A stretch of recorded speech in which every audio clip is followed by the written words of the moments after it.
ব্রোকলির খাদ্যগুণ অনেক, এখন আমরা সবাই মোটামুটি জেনেছি। তাই ব্রোকলি খাওয়ার চলও এখন বেড়েছে। কিন্তু ছেলেমেয়েরা ব্রোকলিকে ঠিকভাবে খেতে চায় না।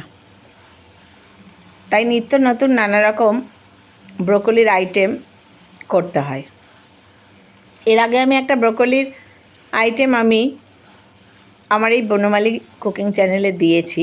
আজকে আমি দেখাবো কত কম সময়ে এবং কত সুন্দরভাবে এরকম ব্রোকলির একটা রেসিপিটি দেখার জন্য পুরো ভিডিওটা দেখার জন্য অনুরোধ রইল। আমি এই ব্রোকলিকে প্রথমে কেটে নেব, ছোট ছোট পিস করে কেটে নেব। আগে আমরা যখন ছোট ছিলাম এই ব্রোকলি তেমনভাবে খাইনি। পরে যখন ব্রোকলিকে চিনলাম, জানলাম, এর খাদ্যগুণ সম্পর্কে সচেতন হলাম, তখন কিন্তু প্রচুর ব্রোকলি খাওয়া শুরু করেছি এবং নিজেও কীভাবে নিজের ছেলেমেয়েকে খাওয়াবো তার পথ খুঁজে বেরিয়েছি। এরকমই একটা আইটেম আজ আমি করে দেখাবো। প্রথমে ব্রোকলিকে ছোট ছোট টুকরো করে নেব। অনেকে এটাকে সবুজ কপি বলেও জানে। যে নামেই চিনুক না কেন, এর খাওয়ার উপকারিতা অনেক। এর সাথে আমি ক্যাপসিকাম নিয়ে নেব। ক্যাপসিকামটাও আমি কিভাবে কেটেছি এই সবজির জন্য সেটা একটু দেখিয়ে দিলাম। ক্যাপসিকামটাও আমি ছোট ছোট টুকরো করে কেটে নেব। এই রান্নায় কোনো মশলাই আমি ব্যবহার করব না, অথচ কত সুন্দর একটা খাবার তৈরি হবে। এই ব্রোকলির সাথে আমি ক্যাপসিকাম এরকম ছোট ছোট টুকরো করে দেব। ক্যাপসিকামটাও আমি ছোট টুকরো করে কেটে নিচ্ছি। এর সাথে আমি 2টো ক্যাপসিকাম ব্যবহার করব। ক্যাপসিকাম, ব্রোকলি এবং তার সাথে দেব পেঁয়াজ। ক্যাপসিকামগুলো আমার কাটা হয়ে যাচ্ছে।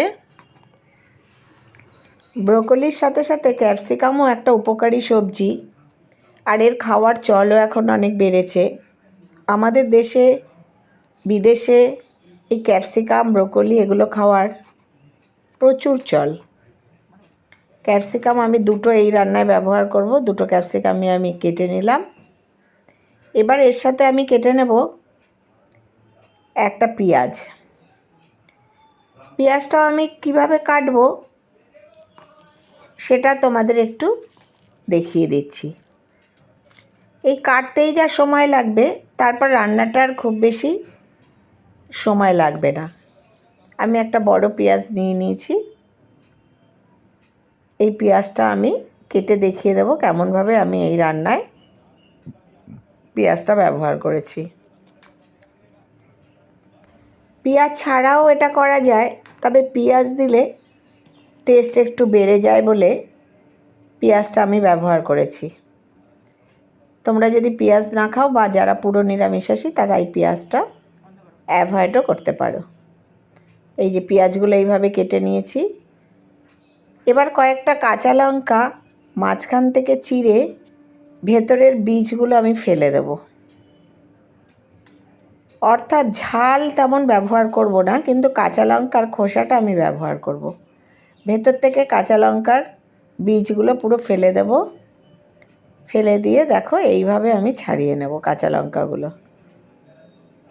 এইভাবে আমি কাঁচা লঙ্কাগুলো 5-6টা কাঁচা লঙ্কা নিয়ে নেব এবং তার ভেতরকার বীজগুলো এইভাবে ছুরির সাহায্যে হোক বা চামচের সাহায্যে, তোমাদের যেটা সুবিধা হয় সেরমভাবে ছাড়িয়ে নেবে। এবার এগুলো আমি সব কিছু ভালোভাবে ধুয়ে নেব। এই রান্নায় যে সকল জিনিস আমি ব্যবহার করেছি তা এবার আমার কাটা হয়ে গেল। পেঁয়াজ, কাঁচা লঙ্কা, ক্যাপসিকাম আর ব্রোকলি, এই সব উপকরণগুলো আমি সঠিকভাবে কেটে নিলাম। এবার এগুলো খুব ভালোভাবে ধুয়ে নেব। ধুয়ে এবার চলে আসি রান্না পর্বে। আমি গ্যাস জ্বালিয়ে নিলাম। গ্যাস জ্বালিয়ে তাতে দিয়ে দিলাম বসিয়ে কড়াই। এবার একটু জল নিয়ে নেব। জলে ব্রোকলিটা আমি একটু ভাপিয়ে নেব, খুব সামান্য। কারণ হচ্ছে এ খুব বেশি ফোটালে এর খাদ্যগুণ নষ্ট হয়, তাই হালকা করে একটু বয়েল করে নেব। এর ভেতরে যদি কোনো ময়লা পোকা এসব থেকে থাকে তা বেরিয়ে যাবে, আর ব্রোকলিটাও একটু সেদ্ধ হয়ে যাবে। এরকম হলেই হয়ে যাবে। এবার আমি এটাকে তুলে নেব। কোনো রঙও যদি ব্যবহার করা থাকে তাহলে সেটাও নষ্ট হয়ে যাবে। এবার ব্রোকলিগুলো তুলে নিচ্ছি। আমি এখানে 2 মিনিট মতো এটাকে একটুখানি ভাপিয়ে নিয়েছি। এবার সব ব্রোকলি তুলে নিয়ে আমি জলটা ফেলে দিলাম, দিয়ে আবার কড়াই পরিষ্কার করে বসিয়ে দেব। এদিকে যে ব্রোকলিগুলো তুলে নিলাম তার মধ্যে কিছুটা দিয়ে দেব কর্নফ্লোর।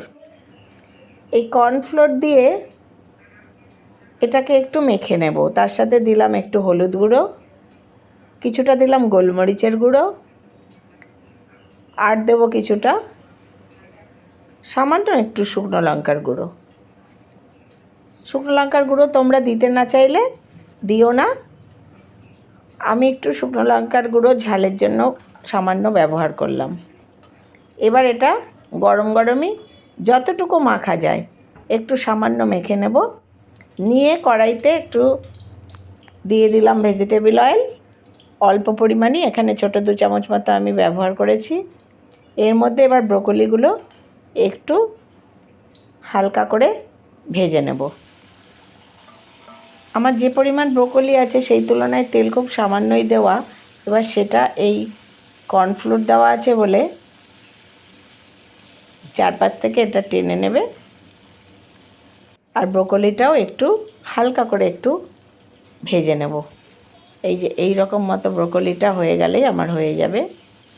যেহেতু কম তেল দেওয়া আছে তাই কড়াইতে একটু লেগে যাবে, বেশি তেল এটাতে ব্যবহার করব না। এই রকম মতো যখন ভাজা হয়ে যাবে তখন আমি এটা তুলে নেব। দেখো এই রকম হয়ে গেলেই এটা তুলে নেব। এবার তুলে নিচ্ছি। তুলে নিয়ে আমি কড়াইটা পরিষ্কার করে আবার বসিয়ে দেব। এবার বাকি উপকরণগুলো আমি দেব। কড়াইতে একটু তেল দিয়ে তাতে দিয়ে দিলাম আদা কুচি, রসুন কুচি কিছুটা পরিমাণে। আমার সবজি অনুযায়ী আমি দিয়েছি। আমি একটা ব্রোকলি ব্যবহার করেছি, তাই 7-8 কোয়া রসুন আর অল্প একটু আদা কুচি করে দিয়ে দিয়েছি। এবার যে কাঁচা লঙ্কাগুলোর বীজ ছাড়িয়ে রেখেছি সেগুলো দিয়ে দিলাম, আর দিয়ে দিলাম এবার ক্যাপসিকামও খুব বেশি ভাজবো না, এগুলোও একটু নেড়ে চেড়ে নেব। 2 মিনিট মতো নাড়াচাড়া করে এর মধ্যে দিয়ে দেবো পেঁয়াজ কুচি। পেঁয়াজগুলোও একটু নেড়ে চেড়ে নেব। এবার এখানে নুন ব্যবহার করব আন্দাজ মতো। আমি এখন দিয়ে দেব লবণ, আর দেব সামান্য একটু হলুদ। এবার এই লবণ হলুদটা ভালো করে এর সাথে মিশিয়ে নিলে কিছুটা নরম হয়ে যাবে, ক্যাপসিকামগুলো নরম হয়ে যাবে। এবার এর সাথে আমি ব্রোকলিগুলো মিশিয়ে দেব। এবার পেঁয়াজ, ক্যাপসিকাম, ব্রোকলি সব একসাথে করে ভালো করে মিশিয়ে দেব।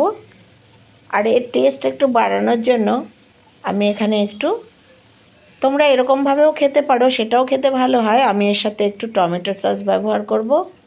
রুটি, লুচি, পরোটা, এমনকি ভাতের সাথেও খেতে ডালে মেখে খুবই ভালো লাগে।